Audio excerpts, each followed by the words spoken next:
नमस्कार, पहाड़ समाचार देखने आप, मैं हूं आपके साथ धीरेन्द्र अवस्थी। और बुलेटिन की शुरुआत बड़ी खबर से आज आ सकती है उत्तराखंड कांग्रेस की लिस्ट। कल कांग्रेस सीईसी की बैठक में हुआ है मंथन, सोनिया गांधी भी बैठक में शामिल रही हैं। तो आज उत्तराखंड के कांग्रेस उम्मीदवारों की लिस्ट माना जा रहा है कि आ सकती है। तो उत्तराखंड विधानसभा की तैयारियों में जोर शोर से जुटी कांग्रेस टिकट बंटवारे में बीजेपी ही नहीं बल्कि आप से भी पिछड़ती हुई दिखाई दे रही है। बीजेपी ने जहां अपने 59 उम्मीदवारों की पहली लिस्ट जारी कर कांग्रेस पर बढ़त बना ली, वहीं कांग्रेस अभी भी असमंजस की स्थिति में नजर आ रही है। हालांकि दावा किया जा रहा है कि आज कभी भी कांग्रेस अपने उम्मीदवारों के नामों का ऐलान कर सकती है। शनिवार को भी कांग्रेस सीईसी की बैठक सोनिया गांधी की अध्यक्षता में हुई थी, जिसमें उम्मीदवारों पर मंथन किया गया।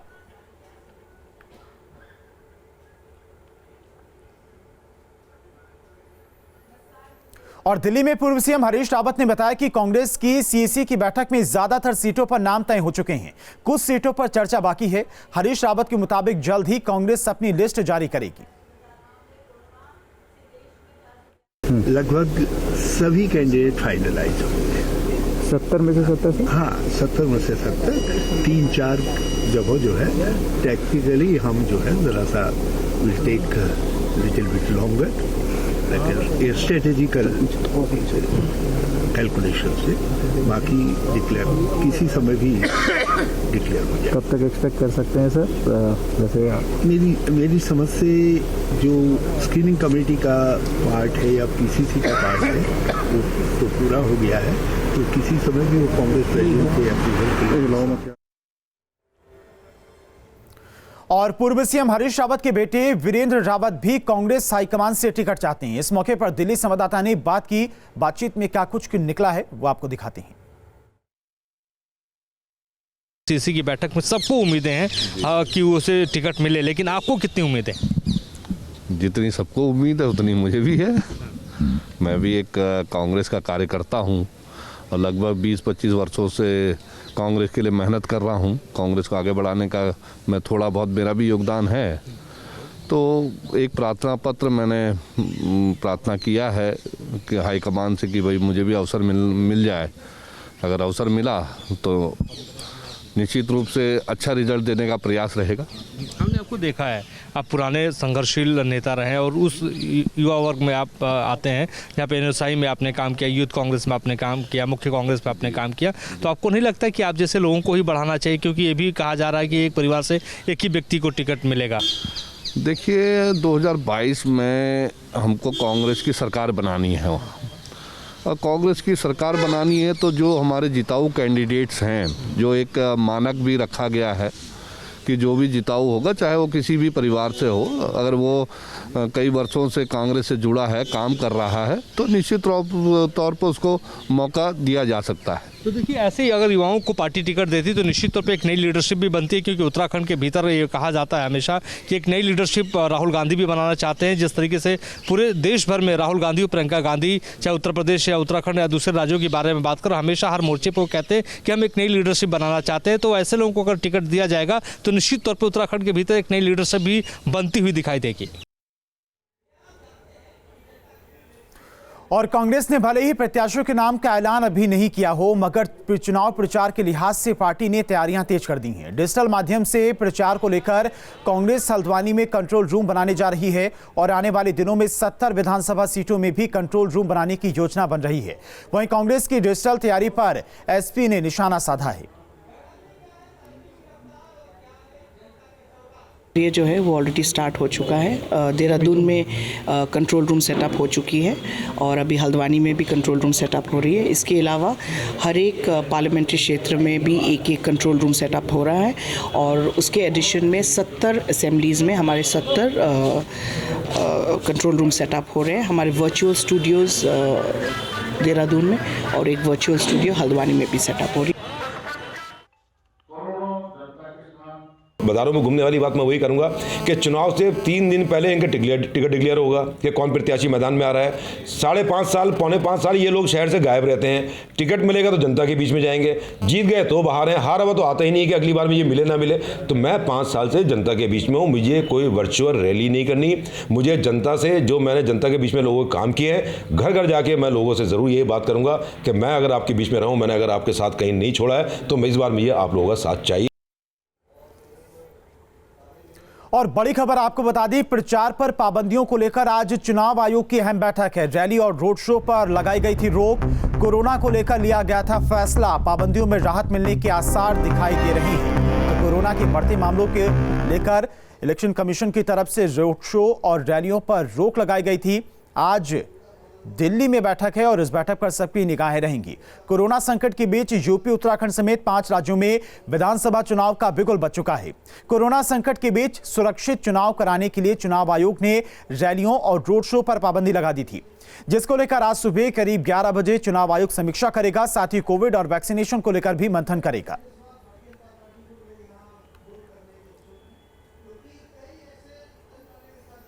और एक और बड़ी खबर आपको बता दें, उत्तरकाशी गंगोत्री विधानसभा से बीजेपी प्रत्याशी पर केस दर्ज। बीजेपी प्रत्याशी सहित 40 से 50 समर्थकों पर भी केस दर्ज हुआ है। धारा 144 के उल्लंघन को लेकर यह कार्रवाई की गई है। देवीधार से उत्तरकाशी के बीच इकट्ठा की गई थी भीड़।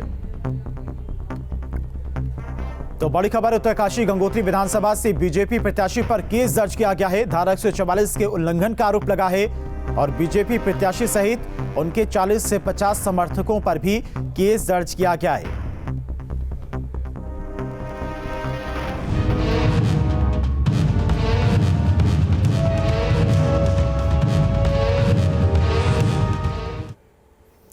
और बीजेपी से निकाले जाने के बाद हरक सिंह रावत लगातार कांग्रेस में आने के लिए एड़ी चोटी का जोर लगाए हुए थे। कांग्रेस में हरक की वापसी हो चुकी है। अब देखना होगा कि कांग्रेस के अंदर की तस्वीर कैसी बनती है, क्योंकि ये सभी जानते हैं कि हरीश और हरक की सियासी दुश्मनी काफी पुरानी है।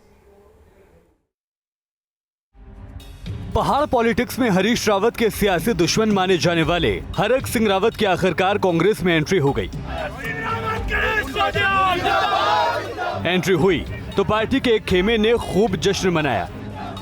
हरक की कांग्रेस में एंट्री इतनी आसान भी नहीं थी। उत्तराखंड में कांग्रेस का चेहरा हरीश रावत नहीं चाह रहे थे कि हरक दोबारा कांग्रेस में वापसी करें। खैर, पार्टी के अंदर हरीश के विरोधियों की मेहरबानी से हरक कांग्रेस में आने को कामयाब हुए। मैंने कोई शर्त नहीं रखी, सिर्फ एक ही शर्त है कि उत्तराखंड में कांग्रेस की सरकार बने, भारतीय जनता पार्टी की विदाई हो। हरक सिंह रावत के साथ उनकी बहू अनुकृति गोसाई ने भी दिल्ली में पार्टी की सदस्यता ली। अनुकृति ने भरोसा दिलाया कि वो पहाड़ पर कांग्रेस के किले को मजबूत करने के लिए लगातार काम करेंगी। जो भी पार्टी का निर्णय होगा, जो भी पार्टी का डिसीजन होगा, उसको हम फॉलो करेंगे और पूरी शक्ति के साथ उत्तराखंड के अंदर कांग्रेस को स्थापित करने का काम करेंगे।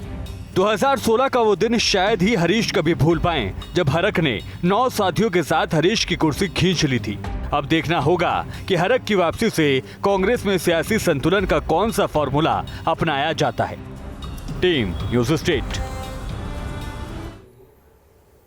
और बीजेपी से कांग्रेस में आए हरक सिंह रावत ने कहा कि 2022 में अब की बार कांग्रेस की सरकार बनेगी।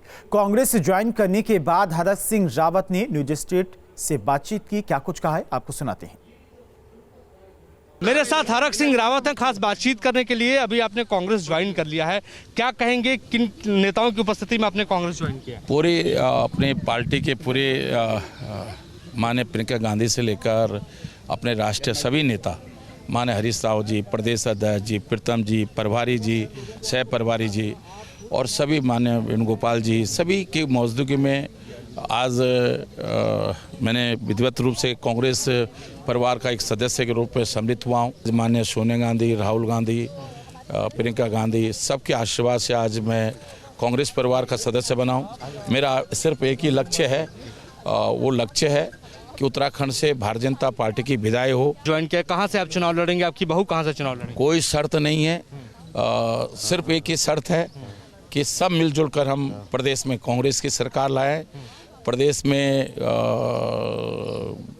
उत्तराखंड के शहीदों के सपने को पूरा करें।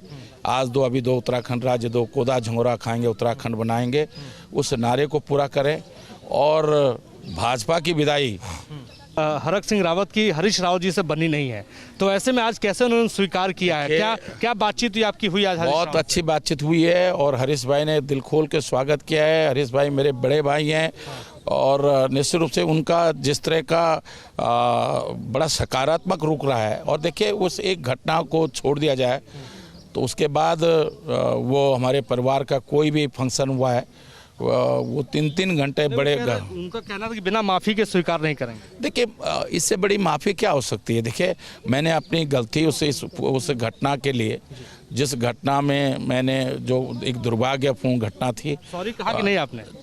देखिए राजनीति में सॉरी तो बहुत छोटा शब्द है। जब मैं कांग्रेस को सरकार को लाने के लिए गिलेरी की तरह अपना योगदान दूंगा तो इससे बड़ा सॉरी से मैं सोचता हूँ वो सबसे बड़ा मेरे लिए प्रायश्चित होगा। लेकिन आप पर निशाना साध रहे, कह रहे हैं कि भगोड़े हो गए। अब बीजेपी वाले देखिए, बीजेपी में कौन, सभी भगोड़े हैं। अब मैं सोचूं, मैं 89 में भाजपा से चुनाव लड़ा था, पौड़ी विधानसभा से 3700 वोट मिले थे मेरे को, लोग बड़ियों की पार्टी कहते थे। तो भाजपा में जितने लोग आए हैं, आप 91 से पहले भाजपा में थे कहाँ लोग? पहला इंटरव्यू दे रहे थे कांग्रेस ज्वाइनिंग के बाद हरक सिंह रावत, जिनका ये कहना है कि सब कुछ ऑल इज वेल है और हरीश रावत ने भी दिल से उनको स्वीकार किया है। वीडियो जर्नलिस्ट सुभाष चंद्र के साथ मोहित राज दुबे, न्यूज़ स्टेट, दिल्ली। और हरक सिंह रावत के कांग्रेस से ज्वाइन करने के बाद पूर्व सीएम हरीश रावत का भी बयान आया। हरीश रावत ने कहा कि ये पार्टी का फैसला था और वो पार्टी के फैसले के साथ में खड़े हैं। कांग्रेस में सम्मिलित करने का निर्णय लिया और हम सब पार्टी के निर्णय के साथ हैं। पार्टी सामूहिकता के हिसाब से निर्णय करती है। मैं उसका पार्ट हूं, जो निर्णय किया गया है, and everybody should welcome it. Harak Singh Rawat के साथ में उनकी बहू अनुकृति भी कांग्रेस में शामिल हो चुकी हैं। कांग्रेस की सदस्यता लेने के बाद अनुकृति ने न्यूज स्टेट से बातचीत की है, सुनिए। मेरे साथ हरक सिंह रावत की बहू अनुकृति जी हैं और अभी इन्होंने कांग्रेस ज्वाइन किया है। इनके गले में आप देख सकते पट्टा भी इन्होंने कांग्रेस का पहन लिया है। अनुकृति की स्वीकृति हो गई कांग्रेस में, मान लिया जाए। हरीश रावत ने भी स्वीकृति दे दी। हरीश रावत जी तो देखिए, मैंने पहले भी कहा कि जी बहुत हो गया, मतलब वो हमारे ताऊ जी भी हैं, मैं तो इसलिए कहूँगी कि पापा के बड़े भाई हैं और उनका प्यार और स्नेह हमें मिला है। और मैं तो पूरी इंडियन नेशनल कांग्रेस का बहुत बहुत धन्यवाद और आभार व्यक्त कर रही हूँ कि बहुत सम्मान के साथ, बहुत प्रेम के साथ उन्होंने हमें अपना सदस्य बनाया। उन्होंने आपको आशीर्वाद दिया। चुनाव लड़ेंगे आप? देखिए देखा जाएगा, जो भी पार्टी का निर्णय होगा, जो भी पार्टी का डिसीजन होगा, उसको हम फॉलो करेंगे और पूरी शक्ति के साथ उत्तराखंड के अंदर कांग्रेस को स्थापित करने का काम करेंगे। गांधी कहते हैं लड़की हूँ, लड़ सकती हूँ, महिलाओं को 40% टिकट मिल रहा है, तो आपको नहीं लगता कि आपको भी टिकट उत्तराखंड में मिलना है? देखिए प्रियंका जी को मैं बहुत ज़्यादा प्रभावित हूँ और उनके इस नारे से मैं बहुत ज़्यादा प्रभावित हूँ, लड़की हूँ, लड़ सकती हूँ, क्योंकि आज जिस महिला लड़ेंगे ना, देखिए देखा जाएगा। मैं आपसे ये कह रही हूँ कि ये मेरा डिसीजन नहीं हो सकता, ये पार्टी का डिसीजन है। लड़ना मौका मिले, पार्टी का डिसीजन है। पार्टी जो डिसीजन लेगी उसको वो मुझे मानने होगा और जो भी पार्टी कहेगी उनके डायरेक्शन में, उनके निर्देशन में मैं काम करूंगी। हरक सिंह रावत की सियासी पारी अगर देखा जाए तो बहुत लंबी रही है, हमने उनकी सियासी पारी को देखा। आपको नहीं लगता है कि वो भी एक योग्य है? हर कार्यकर्ता को मुख्यमंत्री बनने का हक है, उनको भी बनना चाहिए। देखिए, I am not a right person कि ये डिसाइड करूं कि कौन मुख्यमंत्री बने या नहीं बने। बस मैं ये जानती हूं क्योंकि मैं पिताजी को, पापा को बहुत क्लोजली मैंने ऑब्जर्व किया है एज अ राजनेता, और मैं जानती हूं कि जनता के नेता है, उत्तराखंड के नेता है, लोगों के नेता है। ठीक है, कहना है अनुकृति कि 2 टिकट चाहते थे आपके लिए और अपने लिए, इस वजह से बात बन नहीं पाई। आप एक बात बताओ, अगर आपको जिंदगी में गलती करोगे तो उसको छुपाने के लिए कुछ तो कहोगे। ये तो नहीं कहोगे कि आप सोशल मीडिया के फेक न्यूज़ देखकर हमने इतने बड़े नेता को निष्कासित कर दिया, ये तो नहीं कह पाएंगे आप। तो अब अगर आपको कुछ छुपाना है, अपना आपको हाइड करना है, तो कुछ तो कहेंगे ना। सोशल मीडिया की बातों पर भरोसा करके, किसी फेक न्यूज़ की बात पे भरोसा करके अगर कोई पार्टी इतने कद्दावर नेता को निष्कासित कर देती है तो मैं सोचती हूँ एक सोचनीय प्रश्न है। हमसे बातचीत करने के लिए अनुकृति गोसाई हमारे साथ थी, हरक सिंह रावत की बहू। आगे अब सियासी पारी इनकी किस रूप में चलती है तो देखने वाली बात होगी, लेकिन आज इन्होंने अपने ससुर के साथ कांग्रेस ज्वाइन कर ली। वीडियो जर्नलिस्ट सुभाष के साथ मोहित राज दुबे, न्यूज़ स्टेट, दिल्ली। देहरादून में उत्तराखंड बीजेपी अध्यक्ष मदन कौशिक ने कहा है कि जल्द ही 11 सीटों पर उम्मीदवारों के नामों का ऐलान होगा। कौशिक ने बताया कि पार्टी ने सर्वे और रिपोर्ट के आधार पर ही टिकटों का बंटवारा किया है। मेरे साथ प्रदेश अध्यक्ष मदन कौशिक जी हैं। सर, इस बार दोहरी जिम्मेदारी होगी क्योंकि फिर से पार्टी ने आपको हरिद्वार से टिकट दिया और दूसरा प्रदेश अध्यक्ष के नाते चुनाव लड़ाने की भी जिम्मेदारी है। कितनी तैयार भाजपा है सर, और जो टिकट रोके गए हैं ये कब तक ऐलान होगा? भाजपा पूरी तरह तैयार है। देखिए, आपने देखा होगा कि हम पूरे 6-7 महीने पहले से पूरी एक रोड मैप बनाकर एक कार्यक्रम हमारा तय था, किस तारीख में क्या होना, और उसी तारीखों में कार्यक्रम हमारे हुए हैं। 70 विधानसभाओं के बड़े कार्यक्रम हो, हमारी यात्रा हो, हमारे अन्य कार्यक्रम हो, वो आपने देखा होगा। इसलिए हम पूरी तरीके से तैयार हैं। और आप बदले हुए इस परिवेश में भी भारतीय जनता पार्टी अन्य दलों की अपेक्षा सारे कार्यक्रम एक सही से संपन्न करा रही है और हम नीचे तक के कार्यकर्ता से संवाद कर रहे हैं। देखिए, हर चीज़ का एक पूरा एक एक चीज़ चर्चा करके, बातचीत करके, जहाँ ऐसा लगता है वहाँ एक पैरामीटर्स केंद्रीय नेतृत्व के होते हैं, केंद्रीय पार्लियामेंट्री बोर्ड जिसे एक अपने आप को पूरा संतुष्ट होकर आगे कार्रवाई करता है, वहाँ उन्हें लगा दोबारा बातचीत करनी है तो बातचीत करेंगे, दोबारा क्षेत्र में जाकर कुछ जानकारी लेनी है इत्यादि होता है। हमारी तरफ से, राज्य की तरफ से हमने अपनी प्रक्रिया और सब पूरा करके उनको दे दिया है। अब वो 11 टिकट रोके गए तो संभवतः वो कुछ क्वेरी चाह रहे होंगे, तो कराने के बाद घोषित कर देंगे 1-2 दिन में। सभी कार्यकर्ताओं से हमने कहा है कि कई कार्यकर्ता एक ही स्तर के होते हैं, टिकट मांगते हैं, टिकट कुछ पैरामीटर्स के आधार पर केंद्रीय नेतृत्व तो किसी एक को देता है, बाकी कार्यकर्ताओं को भी उचित सम्मान मिले, ऐसा हमेशा पार्टी में रहा है। सबसे मिलेंगे, अगर किसी को नाराज़गी है बैठेंगे, बात करेंगे, उनकी नाराज़गी दूर करेंगे, उनको समझाएंगे और बताएंगे भारतीय जनता पार्टी आज सरकार में आने के बाद आपको अकोमोडेट करेंगे, अच्छी जगह रखेंगे। लेकिन आज जिस प्रत्याशी का चयन हुआ है उस प्रत्याशी के साथ मिलकर आप उसको जिताइए और निश्चित रूप से सरकार भारतीय जनता पार्टी की बन रही है 2022 में। 8 दिन पहले तक कांग्रेस हमारे यहाँ 5 साल मंत्री रहे, काम करते रहे, कांग्रेस 5 साल तुमको टारगेट करती रही। आज कांग्रेस को ही देखना है, उसी जवाब देना है, हमें तो कोई इसमें जवाब देना नहीं। वीडियो जर्नलिस्ट सोनी कुमार के साथ सुरेंद्र डसीला, न्यूज़ स्टेट, देहरादून। और कुमाऊं में वोटरों को साधने और बीजेपी को बढ़त दिलाने के लिए सीएम पुष्कर सिंह धामी ने अल्मोड़ा के चितई मंदिर में जाकर पूजा अर्चना की। पहली लिस्ट में 10 सिटिंग विधायकों के नाम कटने के सवाल पर कहा कि जन विधायकों की टिकट कटी है, वो सभी पार्टी के समर्पित कार्यकर्ता हैं, इसलिए बगावत का सवाल ही नहीं उठता। सीएम के मुताबिक सभी पदाधिकारी और कार्यकर्ता एकजुट होकर बीजेपी को जीत दिलाएंगे। बता दें कि गुरुवार को बीजेपी हाईकमान ने उत्तराखंड बीजेपी के उम्मीदवारों की पहली लिस्ट जारी की थी, जिसमें 59 उम्मीदवारों के नाम शामिल थे। अभी 11 सीटों का नामों का ऐलान होना बाकी है। देखिए, बहुत बड़ी पार्टी है, आज विश्व की सबसे बड़ी पार्टी भारतीय जनता पार्टी है और चूँकि एक विधानसभा क्षेत्र में बहुत सारे दावेदार थे और सभी लोग चुनाव में जाना चाहते थे, लेकिन चूँकि देशकाल परिस्थिति के अनुरूप हमारे मंडल के कार्यकर्ताओं से लेकर जिले के कार्यकर्ता, प्रदेश में समिति, सब ने जो नाम भेजे थे उन्हीं नामों में से केंद्रीय चुनाव समिति ने नाम तय किए हैं। इसलिए जिनके नाम तय नहीं हो पाए वो भी हमारे बहुत योग्य, एक से एक योग्य हैं, उनका भी पार्टी संगठन नीचे निश्चित रूप से आगे जहां पर भी उनका उपयोग हुआ, जहां पर उनकी ज़रूरत होगी उनको लेगा, सभी का सम्मान करेंगे। और गंगोत्री विधानसभा के रण में बीजेपी ने सुरेश चौहान को रण में उतारा है। टिकट मिलने के बाद देहरादून से उत्तरकाशी पहुंचे सुरेश चौहान का पार्टी कार्यकर्ता और उनके समर्थकों ने जोरदार स्वागत किया। सुरेश चौहान ने बताया कि पार्टी हाईकमान ने टिकट देकर उन पर भरोसा जताया है। बता दें कि आम आदमी पार्टी ने इस सीट पर कर्नल अजय कोठियाल पर दांव लगाया है और अब की बार गंगोत्री विधानसभा सीट का संग्राम बेहद दिलचस्प होने वाला है।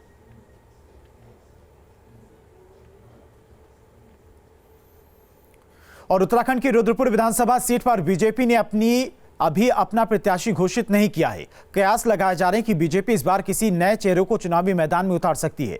बीजेपी विधायक राजकुमार सिंह की क्लिप वायरल हुई थी, जिसमें वो धर्म को लेकर आपत्तिजनक टिप्पणी करते हुए नजर आ रहे थे, जिसको लेकर संगठन ने उन्हें टिकट देने से रोक दिया है। वहीं दिल्ली में कुछ दिन डेरा डालने के बाद विधायक राजकुमार ठकुराल रुद्रपुर लौट आए। उन्होंने कहा कि सोशल मीडिया पर वायरल हुई क्लिप पूरी तरह से फर्जी है। वो पुलिस से मामले की जांच की मांग करेंगे। साथ ही उन्होंने बीजेपी अध्यक्ष जेपी नड्डा को भी पत्र लिखकर मामले की जांच की मांग की है।